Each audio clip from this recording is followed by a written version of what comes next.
So identification of points of zero moments is not possible while doing design. That is a part in the analysis part, right? While doing analysis for a given structure, that can be analyzed where the point where the bending moment is zero or changes its sign, that can be determined. But as it is a design problem, we have to find the effective length based on the given unsupported length and end conditions. See here, effective length of a column, effective length of a column can be determined by knowing the two parameters. One is unsupported length of the column and its end conditions. So here, what do you mean by unsupported length? Here, let us assume there is a column and this is the beam connecting to this particular column, and at the next level, at the ground floor also, we have one more beam or slab which is connecting the another end of the column. Now these 2 points, this is the point, the one of the end of the column, and this is the bottom end of the column, which are supported by the next beams, right? Next floor beams. Now unsupported length means this one. From here to here, the column length is called unsupported length of the column. Okay. Now unsupported length is known, and end conditions. End conditions means whether that is just simply hinged, or whether it is fixed, or whether it is simply left as it is. That means whether it is free, like that we have to find, we have to identify the end condition. Now by knowing the end condition and by knowing the unsupported length of the column, we can find effective length of the column from the code values that are given in table number 28. Remember this, in table number 28 of your IS 456 2000 gives the factors for determining effective length of a column if you know unsupported length and its end conditions. Okay, let us see what that table will have or will show for the calculations. Let me show you that.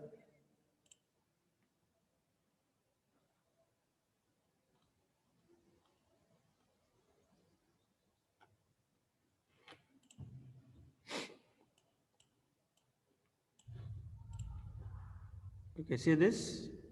This is page number 94, table number 28. So better always remember table numbers and class numbers. Page numbers pakan vettani. Always try to remember the this one table numbers, or if it is a figure number, or if it is a class, remember class number. Okay. So now we are discussing about effective length of a column, right? So effective length of a compression member can be determined like this. First, let me tell you the formula for this.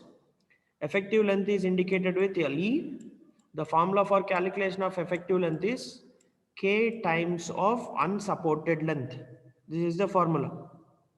The formula for calculation of effective length is K times of unsupported length. Here capital L stands for unsupported length. Okay. Now, by knowing unsupported length of the column, and if you know the multiplying value, that means this factor, you can easily determine effective length of column. So how to find this K value? So this K value is completely depends on different end conditions. See here, these are different end conditions listed in the code. In that, to understand this, first you have to understand one important thing regarding support end conditions. One of the end of the column, let us take one example. There is a column. I am considering this end as A and another end as B. So I am talking about this end A. Okay. So the deformation of A will be happen in two ways.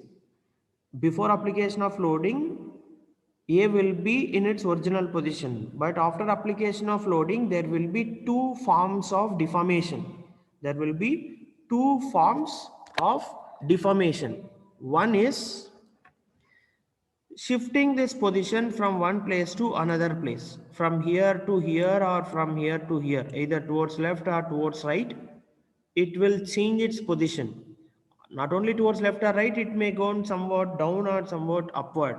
That may be in any direction, its position will change. Okay. So remember one thing, because of application of loading, one of the end of the column will be subjected to, okay. Actually, this, I hope this thing is there in your strength of materials, but let it be. Let us discuss in detail. So one of the end of the column will be subjected to two forms of displacement. One is changing of its position in any one direction. That is called change in position. And the second one is rotation. So what will happen is, whenever there is a loading on it, if the column bends like this, you will get some slope, right? So you have studied what do you mean by slope. Slope is nothing but angle measured at the deflected shape with respect to horizontal to the chord, that means the tangent drawn at that point. So the angle between these 2 points is called slope. This is what we have studied. So when there is a slope, or we can call it as rotation, when there is a chance of rotation, then that particular position also will be, when there is a bending, then a slope will exist or rotation will exist. So these are the two forms of displacement. One is change in position, change in position from its original place, and the second one is rotation, or you can call it as slope. These are the two forms of displacements that may arise at one of the end of a column. Okay, now let us discuss about different supports. First we will discuss about fixed support. When we have fixed support at the end of a column, now what will happen, as it is a fixed support, its position will not change. Just a minute.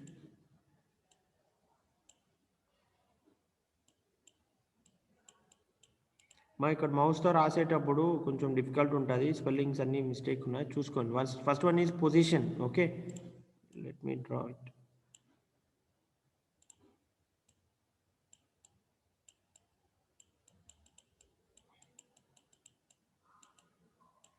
So whenever end of the column is fixed, its position will not change, right?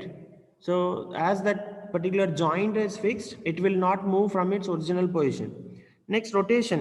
You know that for a fixed support, the deflection or the bending will be zero at that particular place. There will be no bend near to the fixed support. So if there is no bend, there is no chance of having the angle between the horizontal and the deflected shape will become zero itself. That means the rotation also will be zero. All these things we have discussed in beam cases, right? So whenever there is a fixed support, up to certain distance from the fixed support, there will be no slope. The slope will be zero. Now, whenever you find fixed support at one of the end, then the chance is position cannot be changed, rotation cannot be changed. That means both are fixed. Okay, both are restricted. You can, another words, it is called as both are restricted. Now see this first case. So what is the first case represent? Degree of end restraints of compression member. Degree of end restraints, what it is explaining. See here, understand this. Effectively held in position and restrained against rotation in both ends. What do you mean by effectively held in position? It means its position cannot be shifted. Its position is arrested. The meaning of that is its position is arrested. Its position cannot be changed. Okay. Still people are coming. Next, so effectively held in position and restrained against rotation. What do you mean by restrained against rotation? That means rotation possibility is also fixed. There is no chance of creating of slope. There is no chance of making some rotation. So as the condition is saying that both position and rotation are fixed. So this, and one more thing, both are fixed at both ends. This is not the condition only at one end. This is the condition at both the ends. So that means both the ends of the column are fixed. If that is the case, if both the ends of the column are fixed, then what is the formula for effective length? So effective length is equal to K times of L, where K is equal to this one, the last column value, recommended value of effective length, 0.65 times of L. So K value is 0.65 multiplied by the unsupported length. Okay, let us assume your unsupported length is 10 meters. What is effective length then? It is 0.65 times of 10, which is equal to 6.5 meters. Okay, next we'll go with the second condition. Effectively held in position at both ends. First think about it. Effectively held in position at both ends. That means at both ends of the column, its position cannot be shifted from one place to another place. That means whatever the position it occupies before loading, that is the same position even after application of load. So position is arrested. It is not possible to shift from one place to another place. Then restrained against rotation at one end. Restrained against rotation means that is fixed itself, but that is there at only one end. That means other end is free to rotate. The meaning of this is position is fixed at both the ends, but rotation is only fixed at one end, restrained at one end. Other end is free to rotate. Once think what type of support will give one position is fixed and rotation is free. Already we have studied one type of support, which is fixed support.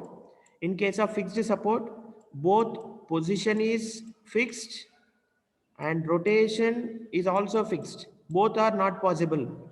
Position is also restrained, rotation is also restrained. Both are restrained, right? Both are restrained in case of fixed support.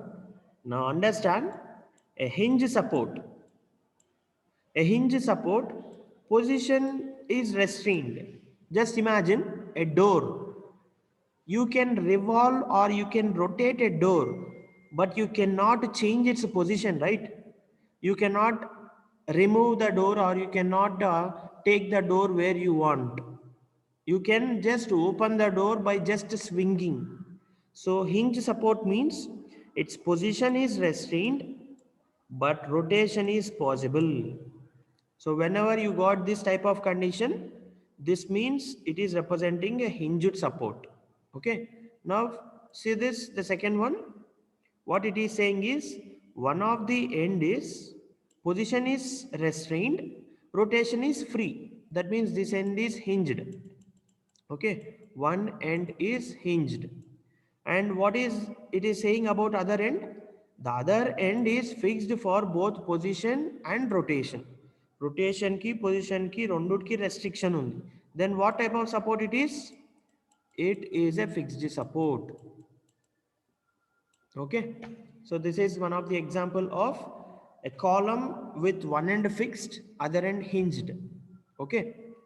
Next, I will discuss only the cases which most probably happen or that may comes in examination. Once you see here, the third one,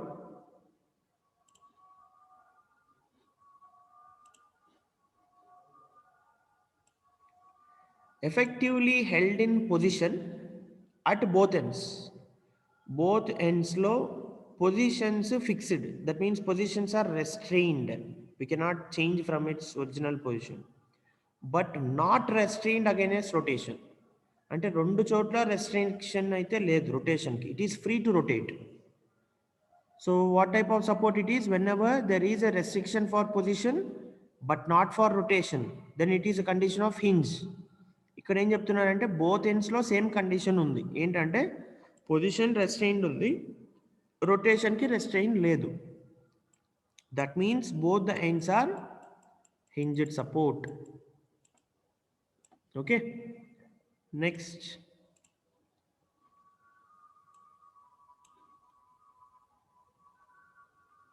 See this one, last one.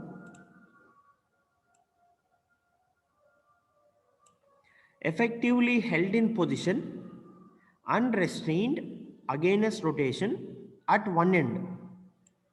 At one end, position as well as rotation both are restrained.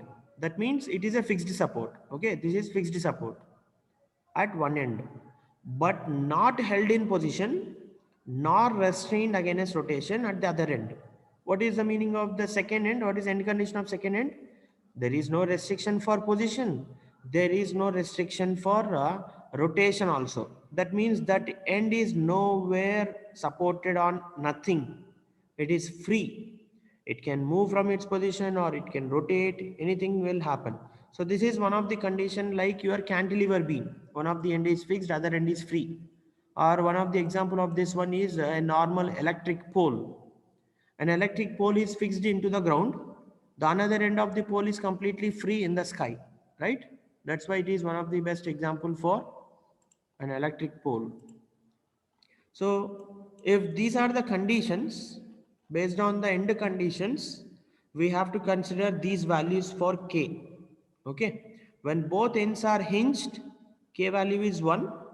When one end is hinged, other end is fixed, K value is 0.8. When both ends are fixed, K value is 0.65. And when one end is fixed, other end is free, K value is 2. So by means of these values, we have to calculate the effective length of a column. Remember, effective length of a column is very, very important parameter while designing a problem. Okay. Now, let us go for a next topic called minimum eccentricity. So here we have studied in the previous class about, just a minute. So class.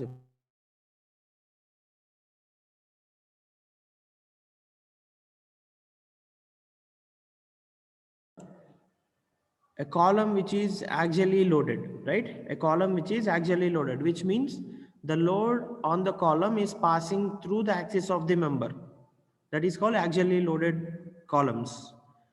In practice, in theory, we have studied like that. But in practice, when we will get axially loaded column, let us discuss now. See here, this is a column which you can see from plan. Okay, this is the plan top view of a column. And there is a beam running in this direction. Let me draw with different color. There is a beam running in this direction with a certain length L1 or with certain length L, and there is one more beam traveling in another opposite direction which is having same length L. Both beams are having same dimensions and both beams are carrying same load. No change in the load and no change in the dimensions of the beam. Everything is same on both sides. Now whatever the load contributed from this beam and from this beam will act at the center of the column. Why? Because both are symmetrical. The load also will be acted at exactly at center of the column, which will be called as eccentrically loaded column. Sorry, not eccentrically, axially loaded column. As it is acting center of the column, that means axis point of the column. That's why these are called as axially loaded column. Now this is theory point of view, but if you come or if you think with respect to practical point of view, yes, these two beams are constructed with the same dimensions, with the same width and same depth. But coming to loading of the beam, let us assume this is the exact midpoint of mid division of two classrooms. This is first year classroom and this is second year classroom. Okay. Now people are occupied first year classroom and people are occupied second year classroom. Let us assume both weights are same. If that is the condition, now the loads on this beam and on this beam both are same. That's why the load will act exactly at center, which will be called as axially loaded column. Now, because of some laboratory, all the first year students went to lab. Now this class is empty. Now second year people are there in the classroom at this particular time. That means there is no live load acting on this beam. There is live load acting on this beam. Now because of this, what will happen? As the beam, as the column contributes unequal distribution of loading, the load will not pass through the center. It will pass somewhere near to this point, near to this beam. Now this is not actually loaded, right? This will become eccentrically loaded. So due to unsymmetrical application of loading or imperfections of construction. What do you mean by imperfection of construction? For example, this is the column. The beam has to run like this.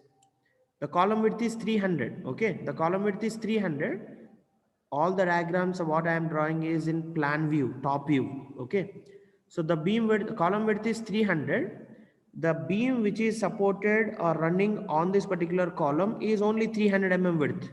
Okay, now the center line of the beam and center line of the column are matching each other. If this is the case, then you will get axial loads itself.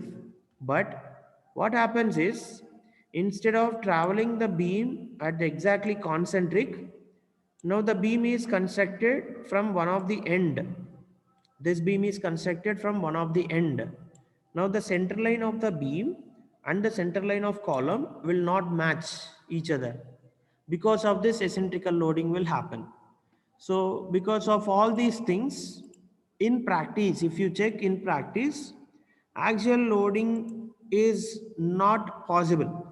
Even though if you ensure all the safety measures, some minimum eccentricity will be there. There will be no columns which are perfectly axial. Remember this, in practice, there is no column which is perfectly axially loaded. Each and every column will be subjected to some quantity of eccentricity. So our columns also designed, whatever the column we are going to design in the next section, that columns are checked for minimum eccentricity. That means that column can withstand even eccentrical load also whenever we have that minimum eccentricity. Okay, so because of all these reasons, minimum eccentricity has to be checked based on IS 456, which is given in the clause number 25.4. Remember the clause number which gives the eccentrical conditions, minimum eccentrical conditions for columns. So what it is saying is, we have to design the beam, we have to design the column for a minimum eccentricity of L by 500 plus least lateral dimension divided by 30. Let me show you this formula in code.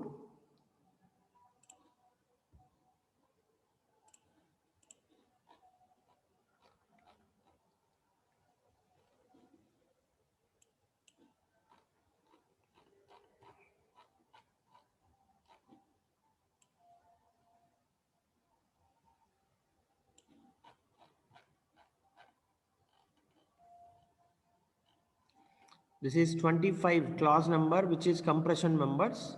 Now what we are discussing is 25.4. Now whatever we have already discussed in the previous sessions, everything is there here.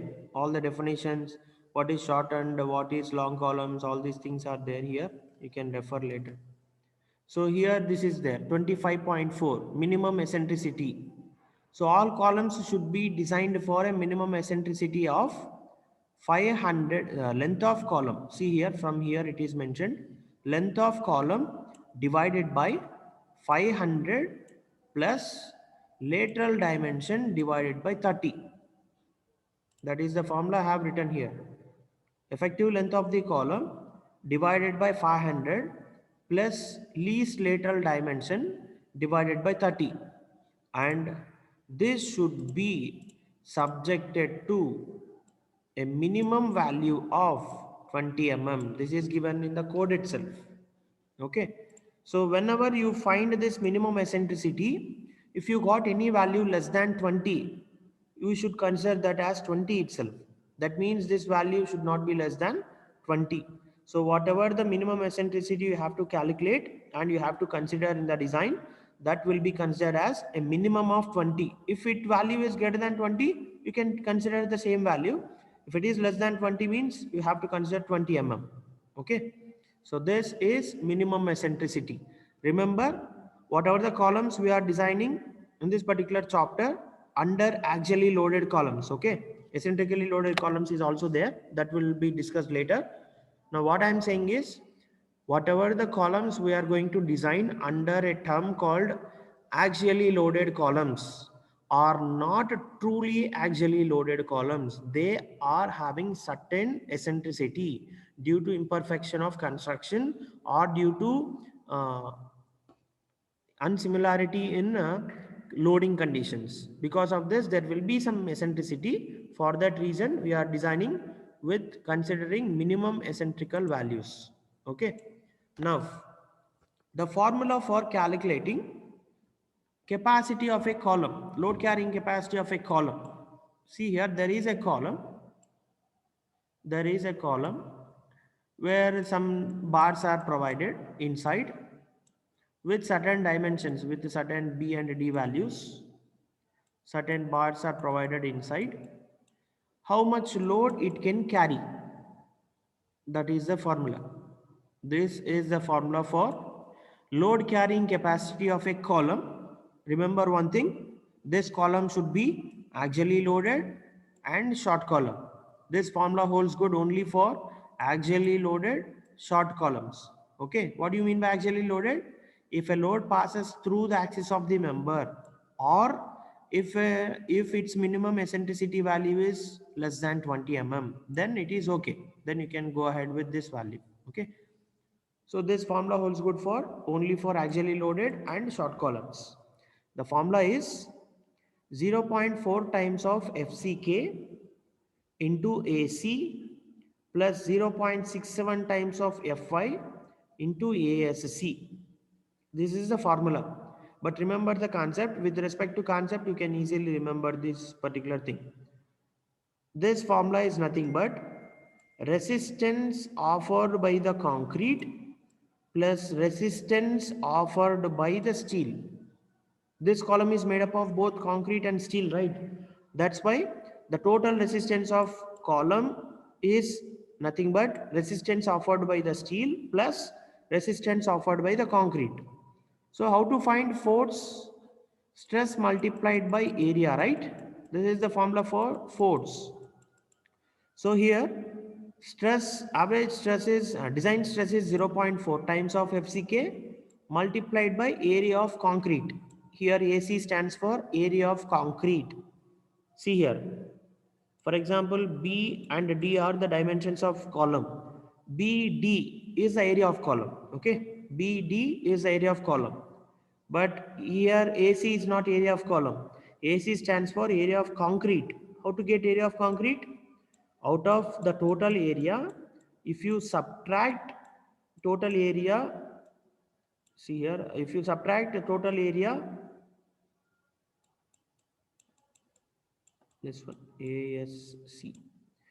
Let us assume ASC is nothing but area of steel in compression. AST ante tension vadam kada. So that's why it is ASC. Area of steel in compression. So how to find AC? Area of concrete from total area. If you subtract the area of steel bars, then you will get area of remaining concrete portion. Okay, very simple logic. Out of total area, if you subtract concrete area, you will get steel area. Or out of total area, if you subtract steel area, you will get concrete area. Okay, that is not a big deal. So here 0.4 times of FCK into AC gives rise to concrete resistance. 0.67 times of Fy into ASC gives rise to steel resistance. Okay.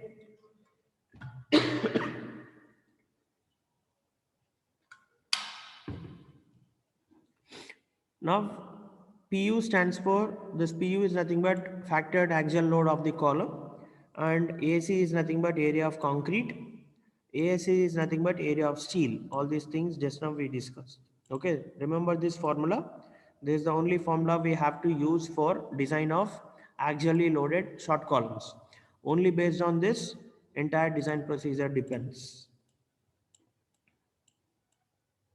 If class ends in the next 5 minutes, rejoin for the class again. Next, coming to design requirements for columns. For every design of any structural member, we are going to study these design requirements, right? What do you mean by design requirements? Prerequisites of design. For example, if you want to design a slab, you should know what is the minimum quantity of steel required. You should know what is the maximum quantity of steel required. You should know what is the maximum diameter of bar you can place, what is the minimum diameter of bar you can place, and what is the maximum spacing, minimum spacing, all these things. Recommendations given by IS 456 code, that is called design requirements of any structural member. For beams we have studied, for columns, for slabs we have studied in the previous chapters. Now we are going to study for columns. You cannot directly enter into columns design. We should know what are the design suggestions or design requirements that are set by the code that we should know. So first thing is longitudinal reinforcement. In the last class I already told you, for a column, the steel which are provided along the length are called longitudinal bars. Okay, the steel which are provided along the length are called longitudinal bars. The steel which are provided across the length, that means across the width or across the depth.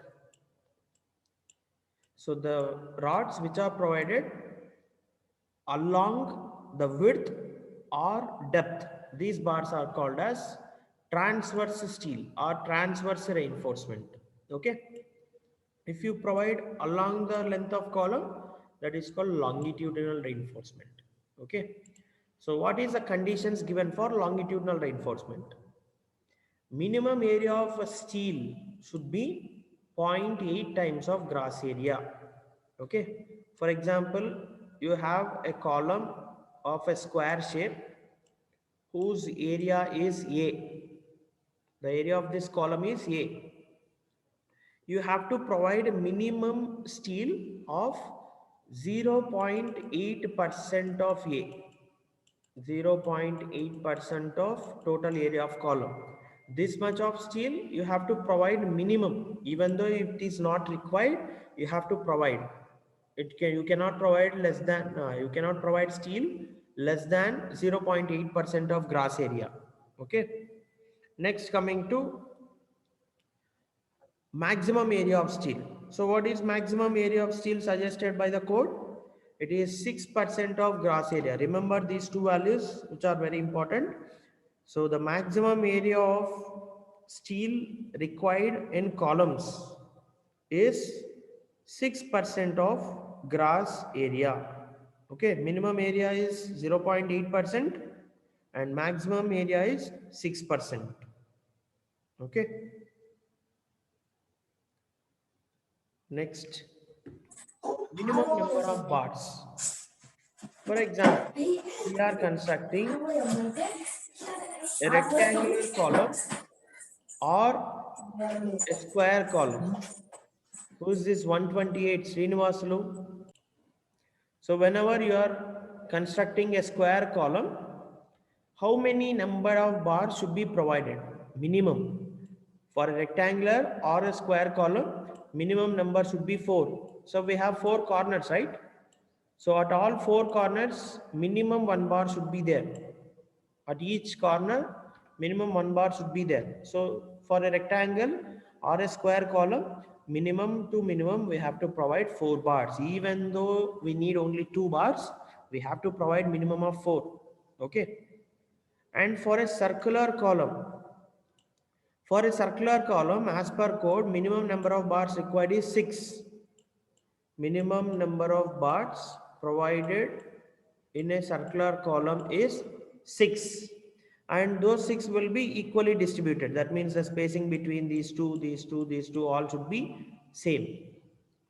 You can provide any number of bars more than this. 6 and you can provide more than 6. That means 7, 8, 9 and so on. That can be possible. But you cannot provide less than 6. That is the condition.